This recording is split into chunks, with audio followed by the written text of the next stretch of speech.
Hello, everyone. My name is Mirna, and on behalf of the Mindalia TV team, welcome to Mindalia live streaming, where thousands of people around the world gather daily to see the lectures and interviews organized by Mindalia TV. Today, with us, Dan Blanchard, a best-selling and award-winning author, speaker, and educator, is going to be with us having a very interesting conversation with Tracey Maxfield. Tracey is a nurse, but she has been working very hard as an advocate about mental health, suicide prevention, and bullying awareness in children and teenagers. But before starting with them, we want to remind you that Mindalia's mission is to share information that can help raise the level of consciousness in the planet, and you can help us by subscribing to our channel, leaving us a positive comment down this video, or sharing it with someone that you know that can benefit of the content that we're going to be talking here today. Also, while live streaming, we have an active chat, the screen that you're going to be seeing here on my side. Through there, you can interact with us if you want to. We also want you to collaborate with Mindalia with your own valuable content. For that, you can go to our website. On the top, you are going to find a link. It says Collaborate with Mindalia. And that link takes you to a form that you can fill out for our technical team to be able to get in contact with you. Remember that you can collaborate with Mindalia with your own valuable content in English, in Spanish, and in Portuguese. We broadcast on a daily basis on Mindalia TV English, Mindalia Televisao, and Mindalia Televisión. Visit our different channels, platforms, Facebook pages, Instagram accounts. When you follow us, you not only help us reach as much people in the planet as possible, but you also keep yourself updated with the amazing information we share on a daily basis. I'm not delaying this any further, and I have the very great pleasure of introducing and leaving the screen to Dan Blanchard and Tracey Maxfield. Guys, welcome to Mindalia live streaming. The screen is yours. Thank you, Thank you. Mirna. Hey, Tracey, how you doing? I'm good. How are you? Good. It's good to see you. Tell you, you're a tough lady to keep up with. You're all over the place. Sometimes you're in, seems like the United Kingdom, sometimes British Columbia, Kansas, I think. Or are you in Kansas right now? Yes, I'm in Kansas right now. You go all over. So for the audience that doesn't really know you that well yet, Tracey, let me just tell the audience real quick. I mean, you actually sold all your belongings in your home and went on a speaking tour of like the United States and all over the place. And that's just so gutsy. So what kind of person does this? Well, Tracey Maxfield does this, right? And she's an author. She's a nurse. She knows what she's talking about. Tracey's a regular guest on a radio show called Hope for the Caregivers, something that's neglected so often. She has lots of articles on mental health, mental illness, bullying, teenagers. You're a blogger with Escaping the Rabbit Hole, dealing with depression. You've got a course even. I mean, holy, can anybody keep up with you? You've got a course of bringing mental health to the schools. And I got to ask you something there, Tracey, real quick before we jump into everything. I noticed you're also a presenter at Teach. Now, is that the Teach for the American Federation of Teachers? Yes. Is there a different Teach? Yes, it's for the American Federation of Teachers. Wow, you do it all. I'm actually speaking for Teach this summer. I'm their speaker down at the national conference in Washington, D.C. Will you be at that conference? No, I won't. No, I won't. Oh, okay. Well, you're probably somewhere else exotic. I'm in the United Kingdom. Yes. You're going to be in the United Kingdom. Well, someday I'll get there. So, Tracey, I just kind of like threw out a bunch of things to our audience about you, but maybe you can like gel it a little better than I did. Maybe fill in some gaps and tell the audience a little bit about who you are and what you do, and we'll go from there. Okay. So originally I was born in Wales in the United Kingdom. And I actually moved to Canada exactly 32 years today. June 24th, 1987, me, 2 suitcases and my feet landed in Calgary, Alberta. And you're like me, you travel light. And I've been in Canada ever since. I was a nurse when I was in Wales, and I have continued my nursing since then. Primarily, I focused on palliative care, gerontology, and dementia care. And have worked in all areas of nursing. And then back in 2015, I ended up experiencing some very severe workplace bullying by a superior. And that's kind of what catapulted me down into the rabbit hole, which really is my term for saying I had a massive nervous breakdown, acute depression, and ended up in the rabbit hole. And I actually wrote a book about it because even though I'd had 2 previous episodes of depression in the past, this was nothing like I'd ever experienced. I'd never dealt with suicide ideation and suicide attempts. And to be perfectly honest, I never ever thought I'd get out of the darkness. And so I wrote the book to help others know that they're not alone. Yep. And it was when the book was published a year ago, I was invited to present to some teenagers at a school. Yep. And in my book, there's lots of black and white illustrations. And when I started displaying the blown up images of the illustrations, immediately the conversation amongst the kids was, that's how I feel. That's how my mum is. Yeah. Yep. That, and so you're saying what they feel they can't say, but what they're thinking and what they're feeling, right? Yes. And so what followed was an hour-long conversation with them, asking some very, very articulate, very well thought out questions, and a sincere wish to know more, because every single one of them, if they weren't directly living with a mental illness, they knew somebody who was. And then when I returned 2 weeks later, it was for an 8-hour all-day human library, so kind of like a career day. And they had asked me to come by to talk about, as a new author, how to publish and write a book. Except when the first group sat down and I started talking about how to write a book, they, you know how kids are, they were all kind of looking at each other like, what's going on here? Yeah. And I stopped and I said, you seem confused. Can you give me an idea? Why did you sign up? Because everyone had to sign up in advance to come and sit at my table. And they said, we heard about you from the English class. You're the lady that escaped the rabbit hole. And they said, we want to talk to you. And that was it. So they weren't really there, Tracy. They weren't really there with the whole premise of they wanted to write a book. They were really more interested in your story, it sounds like. Absolutely. And wanting to share what they were going through. And I ended up having 63 teenagers, so from ages 11 to 15, come up and confide in me what they were going through. And it was absolutely heartbreaking. I was just going to say that it must break your heart when that happens. Yes. I mean, how do you stand there and take that 63-person line of just people coming up, pouring out their heart? I mean, you must have a lot of stamina. I was absolutely exhausted, but I could not, I absolutely could not believe how many had shared with me what they were going through, from a 15-year-old girl who had just come out of hospital after a second suicide attempt. 15. Terrible. And then a 13-year-old boy who just cried into my shoulder and said, I've been in the rabbit hole for 7 years. When will I escape? Oh, geez. And he's just a teenager. And just a teenager. And I cried all the way home. And my friend said, that's what you need to do. That's your message. And I'm like, no, it was just this school, I bet you. And then, of course, I did the research and I'm like, oh, my goodness. And so the platform changed. I thought, I need to be the voice for these kids. I was just going to ask you, I mean, are we going through some kind of crisis? Has it always been like this? No, and people just haven't felt safe to speak up, or this has really been heightened?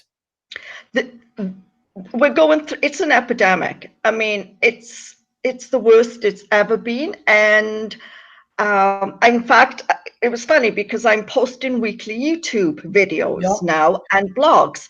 And the one today is about, why has mental illness increased in our kids? That's a good question. And it is. Well, it's the environment. It's the environment that we're expecting them to grow up and develop in. And I mean, I'm 55. When I was growing up, I never faced the level of drug abuse and crime and we have the whole definition of family has changed. We have so many parents that are incarcerated. Yeah.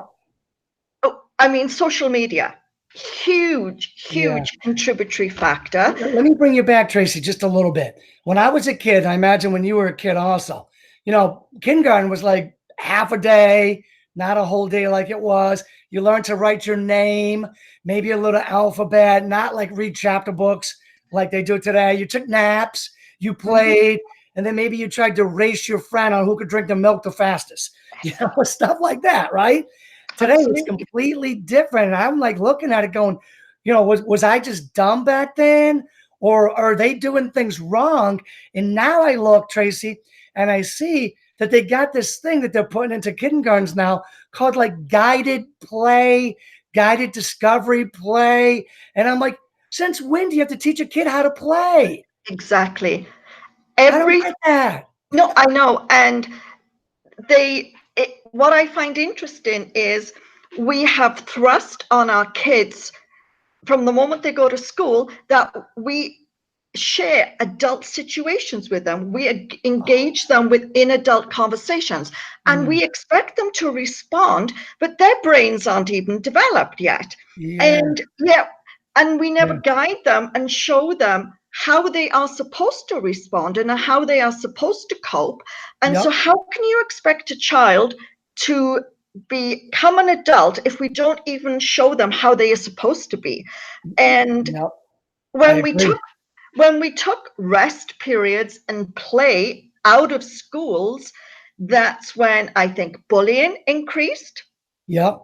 There's so much pressure on academic performance. Yep. And then there's the after school activities.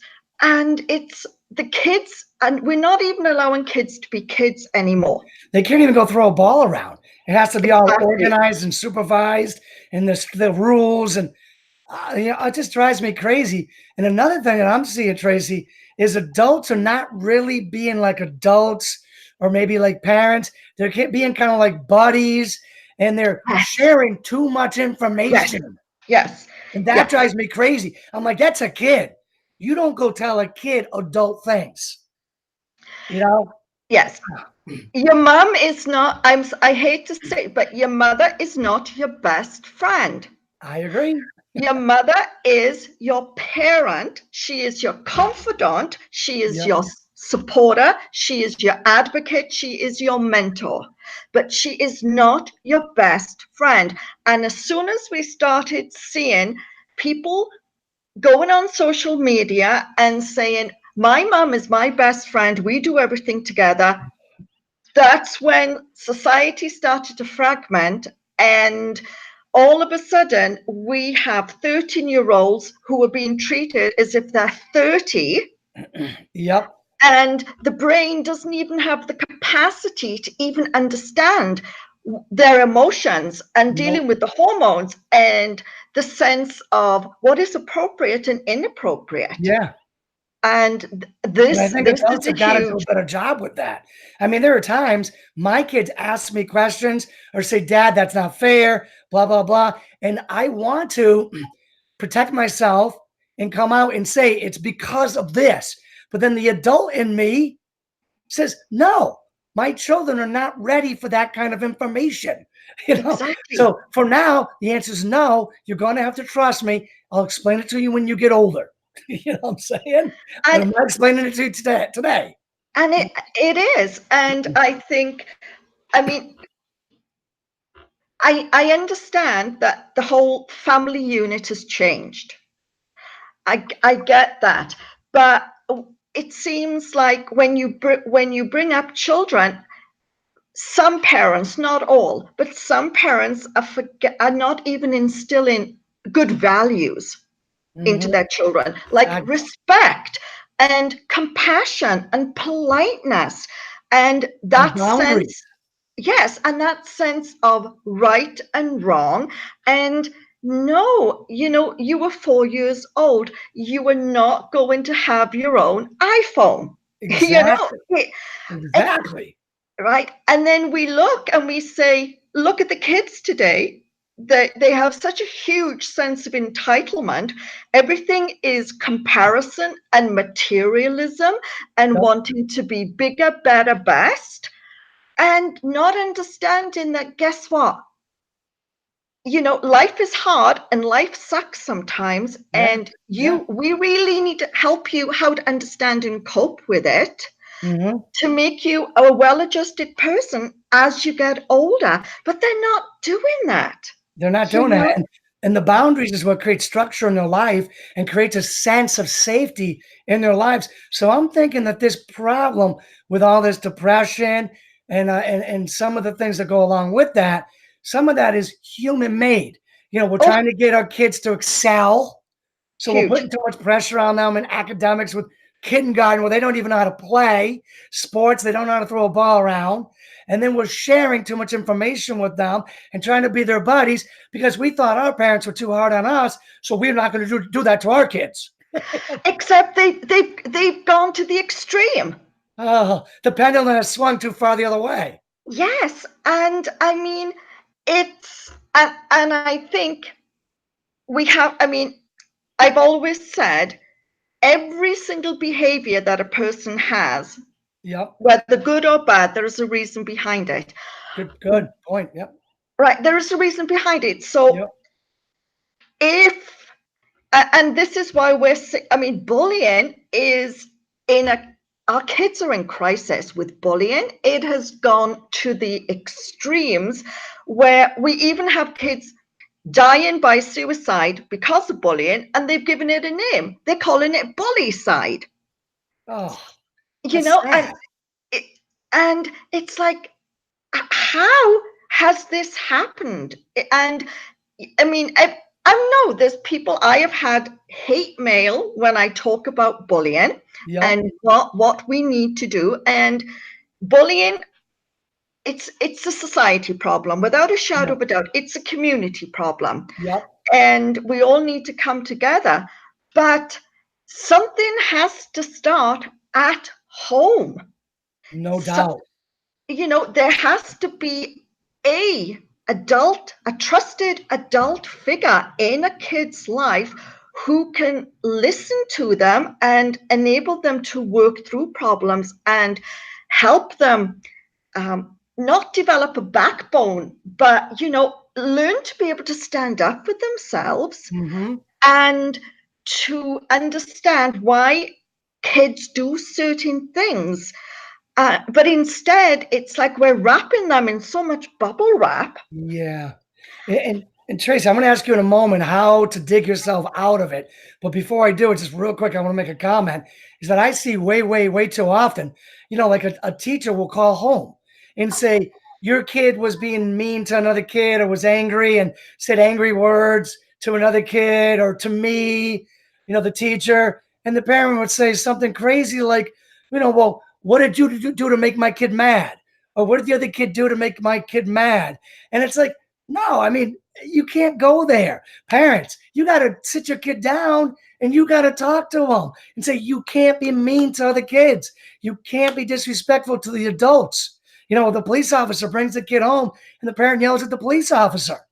And it's like, whoa, what's going on here? Exactly. Society needs to change. Parents need to change. But until that does happen, I hope sooner than later, but until that does happen, Tracy, how do you dig yourself out of it? I know you started using the power of the pen when you started writing. Is that how you dig yourself out of it? What advice do you have for digging yourself out of it? I think, what families and parents, whatever the family unit comprises, what is it that you want for your child? What is it that you want for your child? What is your hopes and dreams for the future? And it's what are the core values? Like, everyone has someone they look up to, whether or not there's someone on social media, or someone maybe in the neighborhood. We all have someone that we like to look up to. And I'm sure most of those kids especially boys, there's usually a sports star or somebody. Yes. Yep. Right? That Yep. is their hero. And most of these sports stars emulate good behavior because lots of them have come from very difficult backgrounds. And so it's okay, so what can we do as a family to start instilling these values? Because, I mean, you have to lead by example. Yes. Right? Family unit has to be a solid foundation. You know what I'm saying? A tight-knit community bond, and that will help carry the day, Tracy. I so agree with you. But what if you come from a family where you're kind of on your own? How do you dig yourself out? And I think how do you dig yourself out? I think every kid has an adult somewhere that they look It up needs to to go or look. respect, whether or not it's your best friend's dad Yep. or an uncle, or maybe the neighbor, or maybe a teacher or a counselor or the high school Somebody. coach. Somewhere there is an adult that you respect, even if you don't quite understand what respect is, but Mhm. you know instinctively that you would never do anything to be mean to that person. Yep. And I think it's really emulating their behaviors and reaching out to them and talking, because adults want to help kids. They Yeah, I agree. want to help kids better themselves and be the Yeah. best that they can be. I definitely agree with you. And I'm so in line with you. You got to reach out. You got to let somebody know. Even if you let your friend know, so your friend can let the father know. If you're too shy to go to the father, right? Your Exactly. guidance counselor, that's what they're there for, right? Reach out to your guidance counselor, social worker. If you have a good connection with your teacher or your football coach or basketball coach, whatever, maybe it's the JV assistant, volunteer, part-time coach. Reach out to somebody. But Somebody. I yeah, mean, what if you're like really down in the dumps? You don't feel good enough about yourself to reach out. You don't feel you deserve it. You're too shy to reach out. I mean, you kind of did it with the power of the pen about writing. Would you suggest others try that as well? and yes, I mean, I always think it's great because we know how teenagers are, especially. How is your day? What did Yeah. you do? Uh-huh. Right. I mean, right. You got that one right, Tracy. Right. But journal, write, art, poetry, comics, Yeah. right? There's so many ways that kids can express how they're feeling, an outlet for something, create, Mhm. build something. There is a way of expressing what you're going through that you're able to put it all down. And if you feel too embarrassed or uncomfortable talking to someone, then show them. Yeah. And I Show think them. I You agree with you. know, And I think the adults need to, in the same vein, Tracy, the adults need to keep their eyes open. I mean, with maybe a kid's drawn something that's off. They're writing poetry that's off. You know, say, I had a kid in his homework, toward the end, that last paragraph in his homework, he talked about wanting to hurt himself. It was just a one-liner that was buried way in there. And I would have never found it if I didn't read it very closely all the way through. I would have never seen it. But I saw it. I called the guidance counselor, social worker, called his dad. We had an intervention, and I saved that kid's life. You know, and all these years later, you know, that kid graduated college, married kids, living a full life. He's given back to his community. And it was because I caught that one sentence buried in his homework. I absolutely agree. And I always say, like, I've done lots of podcasts and TV shows, and they always say, do you have any parting words? And I always used to say, sprinkle kindness everywhere, be kind.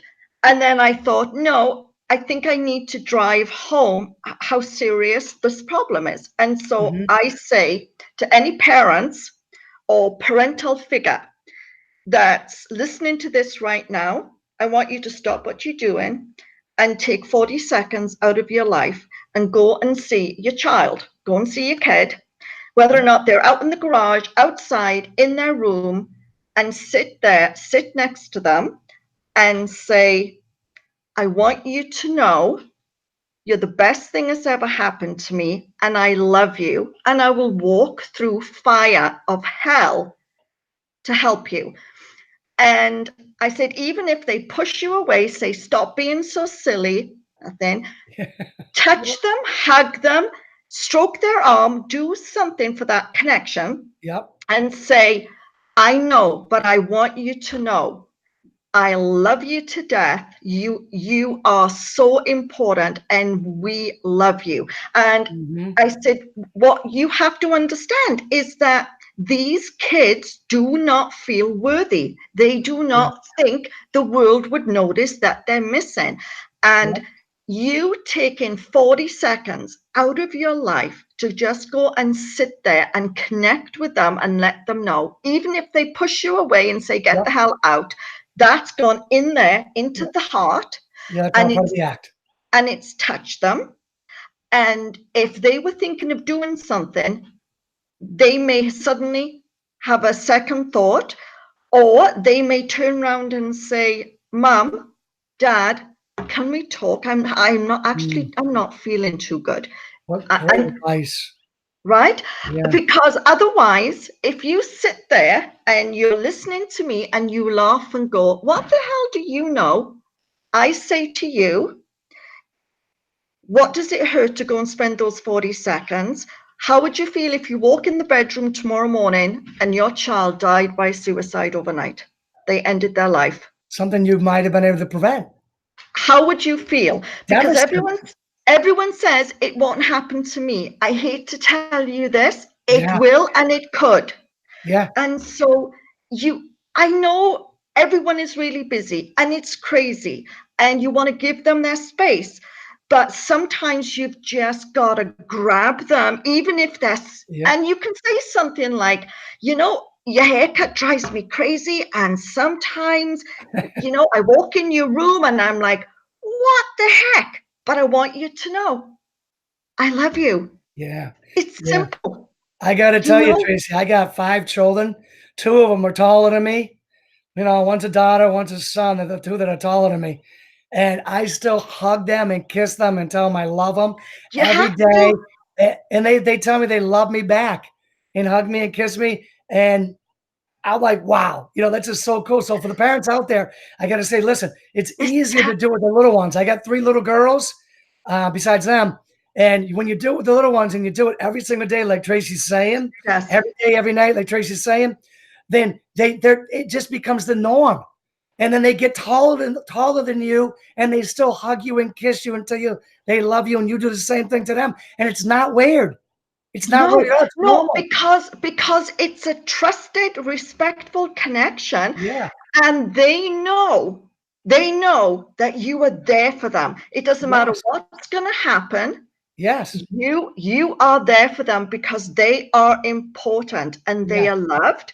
And we so need to get back to that and start doing that, because parents saying, I don't have to tell him, he knows. Here's a BMW. Guess what? When he's thinking of putting a noose around his neck because he is so depressed and bullied at school and no one is helping, the BMW is not going to help. What he needs is for you to cocoon him and say, I love you. I don't know what you're going through, but please, I will help you together. And it's that together, we can work through this. Yep. And that's what they need to hear. And they get that little bit of an understanding, whether they fully know it or not. They get that little teeny bit of an understanding that they got somebody in their corner, Tracy. And that's what they need. It's a world of difference. Every single kid needs to know that there is an adult in their corner and that their life is worth something. Because, we know today in the US, 16 teenagers are going to end their lives. Oh, that's 16. That's 16. Tracy, we could talk about this, I think, for hours, mean, this has been such a great talk we've had for the last 30 minutes or so, whatever it's been. And Myrna's going to come on in a minute and ask you where people can find you. But just real quick, is there any last words, anything you want to re-emphasize, or any question that I haven't asked you that I should have asked you? I want to say to kids out there that could be listening, you are not alone.